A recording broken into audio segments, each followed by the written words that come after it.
take the chance and roll the dice. Alright. We can do it. You can do it, past me.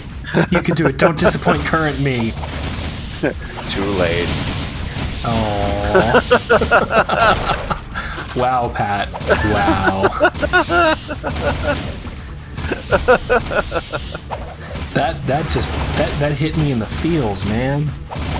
In the fields. I mean, somebody said to. Yeah, but can it not be you? Could someone else like not? I don't know.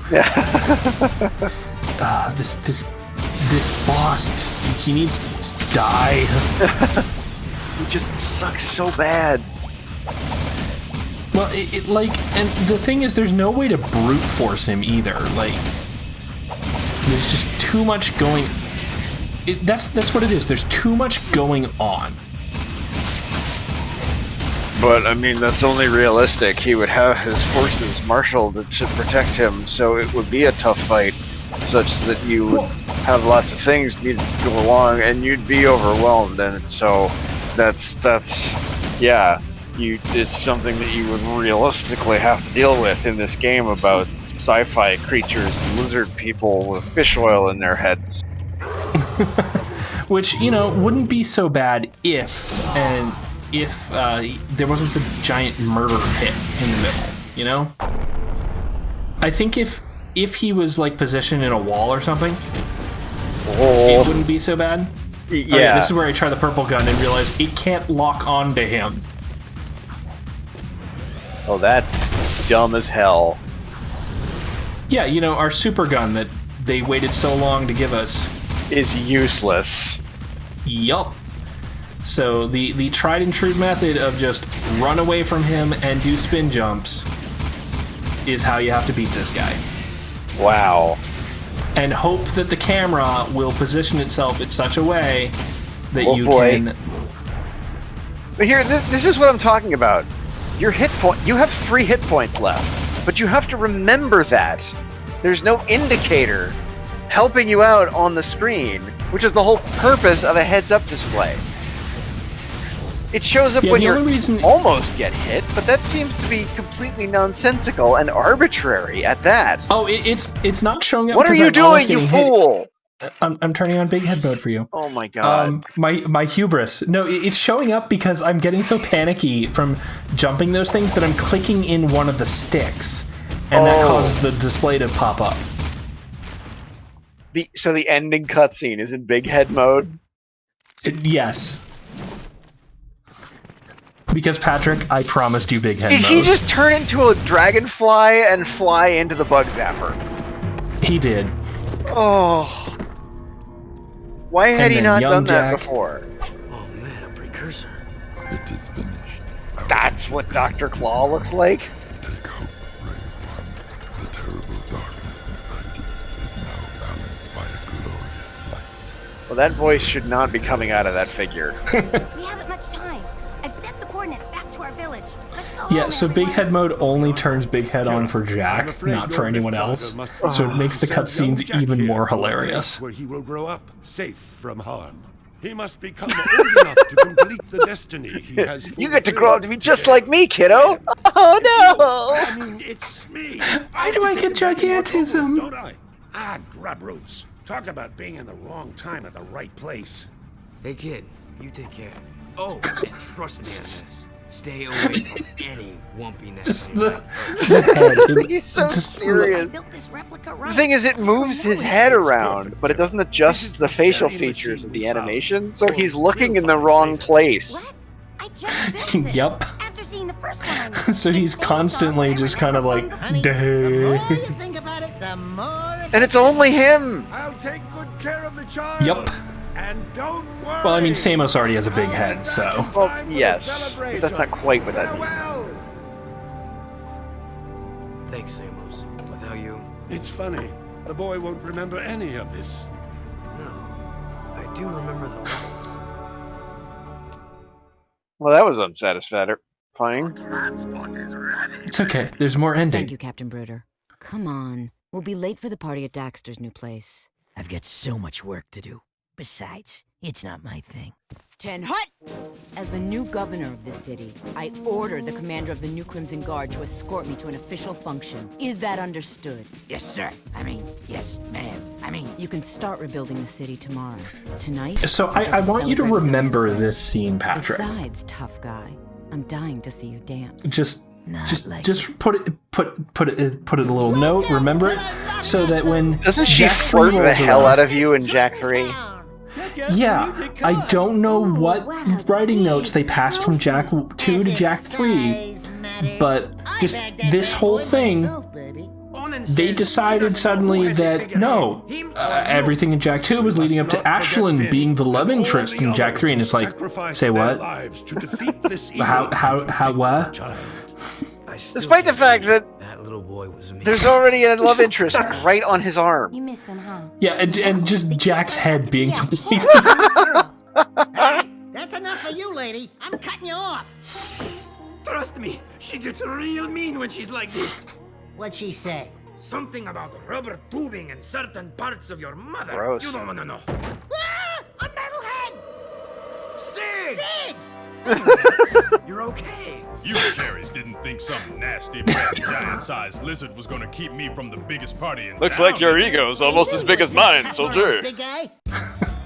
Good, you're ready to become my protege. Metalcore I have and his nothing more to menace teach are you. History, and somewhere out there, an ancient race has begun again. Oh, the ancient race, like that one game.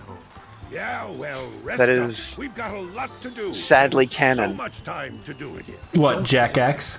Or Racing X, whatever the hell. You know, Yeah, I think it's Jack X Combat Racing. Give me a nice glass of warm yak cow milk, a little poopsie bear. Bedtime stories? Warm milk? Poopsie bear? Buddy, you just blew your image. I've got a feeling. Wow, even with big head mode, Jack is not as tall as Sig. You're the designated driver. Oh no, I am done with adventure. Besides, you'll tell us before something happens next time, right, Samos? Right, Samos? Never know what the future may hold. The fact that he's a monkey bird is disturbing. You know something, don't you, Feather Breath? Who, me? I mean, he's a slightly different design than the monkey bird from Pirates of Darkwater, so he's less disturbing in that aspect. Right now! I don't recall. I never watched too much Pirates of Darkwater, so I don't remember what that guy looks like. I mean, it was very easy to not watch too much of Pirates of Darkwater. They only did half a season. Well, that and their time slot was whenever. Yelp. Aw, poor Morgan.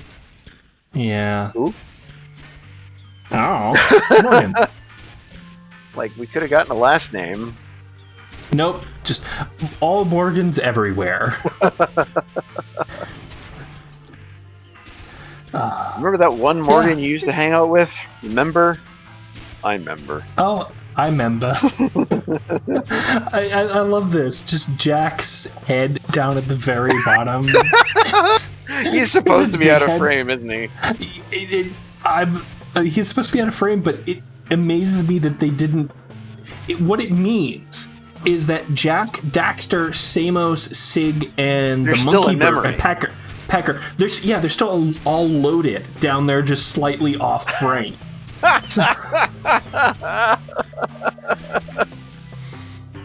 Oh no! Oh hey, it's Michael Gollum. Ah, his precious. And Larry Hopkins. You know. ADR services? What, you mean this wasn't recorded live? I feel cheated. Here we go. Voice actors. Jack, for the first time ever, voiced by someone. Mm-hmm. Anna Garduño. Clancy Brown, there we go. Yeah, see, Sig is Phil Lamar. Chris Cox is Pecker. I'm kind of sad that I don't recognize it. Oh, hey, it's Michael Gollum again. But this is Michael A. Gollum. There's more than one? And Shit. Tess, the ditzy blonde, was played by a doctor. Yeah. Well, yeah. You got to know how the brain. You got to know how the brain works in order to really pull off stupid. I mean, just like you got to know how to sing in order to make it people think that you can't. Oh, so that's why. All the testers have gangster names. Okay, Mr. Roadhead Coffin or Mrs. Roadhead Coffin. How the hell did you get that name, and why did they put it in the credits of this video game? Has it perhaps affected your ability to get hired anywhere else, positively or negatively? I mean, this was the heyday of Naughty Dog, so probably not. They were the only people to put naked boobs in a Super Nintendo game back in the Dizzy. This is a fair assessment of the things that have happened. Go look up, I believe it was Ultra Gamer. That was the magazine I first discovered this quote-unquote cheat code for. I think the game was called Rings of Power for the Super Nintendo. I don't know anything else about the game. It doesn't have anything to do with Lord of the Rings, despite the fact that there's a dude holding a sword while wearing a green cloak. But yeah, if you held down a certain button configuration on the controller when you turned the game on, the Naughty Dog logo would have a topless lady next to it instead of a girl in a bikini. I know. Scandals. We would like to thank each individual at Sony Computer Entertainment America for the contribution, support, and dedication to the success of Jak 2, with special recognition to the executive management team, including these people. See, at the time, though, Sony Computer Entertainment made me think of Sony Online Entertainment, and I was still bitter about EverQuest at the time this game came out. So I would not put too much stock in their special thanks of anything Sony related. Are you still bitter about EverQuest, though? A little bit, because the game sucked, and people like Sony was the biggest and most recognizable name attached to it, so everybody blamed Sony for anything that went wrong with the game, despite the fact that the development company was named Verint. Yeah, it's always the big company that gets blamed for anything. Well, and that's often why the publisher gets blamed for a lot of game problems. It's like they published it. They have no control over it. Like Activision gets blamed for a lot of bad games, but they're just the publishers of them. Except now it's Blizzard Activision, and before it was just Blizzard, and when World of Warcraft was busy being suck-ass time vampire, it was Blizzard's fault because they were also the developers. Yeah, well, that one's a unique case that's going to take more time than we have left in this episode to go. But nevertheless, I don't think Verint was involved with EverQuest 2, but it's still a Sony project. But that game has been turned into free-to-play, and it is no less fun, entertaining, or has any sort of direction associated with it than EverQuest 1 did. And EverQuest 1, it was essentially a MUD with graphics. Yeah, where that I do know.